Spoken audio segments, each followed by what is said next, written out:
Tonight, a deadly synthetic opioid is surfacing in communities across KELOLAND, sometimes hidden in pills or powders, and often impossible to detect before it's too late. Carfentanil is a drug so powerful that just a few grains can shut down the human body in seconds.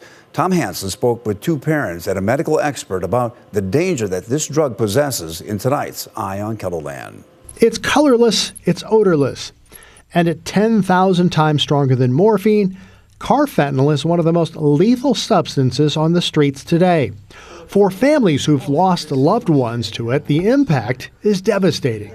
You lose them twice, once to addiction and then once to death. Lisa Peters' daughter died on November 9th of last year when she unknowingly consumed a substance laced with a fatal dose of carfentanil. Before addiction got a hold of her, Shannon was a vibrant young woman. She died at age 32. I have more questions than answers for sure about her whole addiction. And when I see that carfentanil on the death certificate, I'm like, what is this? Peters is far from alone. Angela Kennecke, founder of Emily's Hope, lost her daughter to opioids in 2018. Since then, she has dedicated her life to education, treatment access, and prevention. If you think about fentanyl, it takes about what's equivalent to 4 grains of salt to kill someone. That's hardly anything. Carfentanil takes a fraction of that. So it is extremely potent, extremely deadly. It's an elephant tranquilizer, and it shouldn't be in anything that a human being takes. Dr. Hannah Stotz-de Vries from Avera Behavioral Health says the drug was never intended for humans. When it enters the human bloodstream, the effect is nearly immediate. We know that it has a high likelihood, has a high risk for overdose and death. It is 100 times more potent than fentanyl, and we hear about fentanyl, all of the time, and fentanyl is deadly. Well, carfentanil is a lot more deadly. Carfentanil is one of many synthetic opioid substances. Structurally, it is very similar to the synthetic fentanyl that, unfortunately, we're used to seeing. The big picture here is that it's an opioid-type medication that's working at the same receptor that makes you stop breathing. Emily's Hope in the state of South Dakota support a program to distribute Narcan or naloxone around KELOLAND.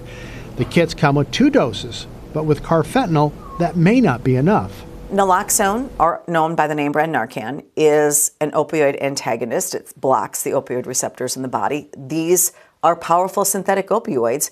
It will work, but it's so powerful, it could take multiple doses. It could take a stronger dose of naloxone that's not always available, so it won't work in every case. And that's what happened to Shannon. She was given naloxone, but it was either too late or too little to save her. I think she got Narcaned several times that night, by her husband and paramedics, and just there's no reviving her. I don't know why it's out there, why anybody would want to even market it for people. I don't know. It's deadly. Drug dealers are always looking, the cartels are always looking for cheap, easy ways to get people addicted, things to lace other substances with to get people addicted and to keep their customers coming back. And if it kills people, they don't care. The rise in counterfeit pills and contaminated drugs makes accidental poisonings more likely than ever. And Peters is urging families to talk openly about the risks. Why'd she use it? I don't know. As a parent, you feel so helpless. Carfentanil doesn't just raise the stakes, it eliminates them. That's why Peters and advocates like Kennecke and Dr. de Vries are working to bring attention to a crisis that's becoming deadlier day by day. With Eye on KELOLAND, I'm Tom Hansen. Dr. de Vries also has a warning about nitazines. This class of extremely potent synthetic opioids have recently emerged in the illicit drug supply, linked to numerous overdose deaths in North America. If you know someone who needs help, we posted resources from Emily's Hope and local treatment services on KELOLAND.com.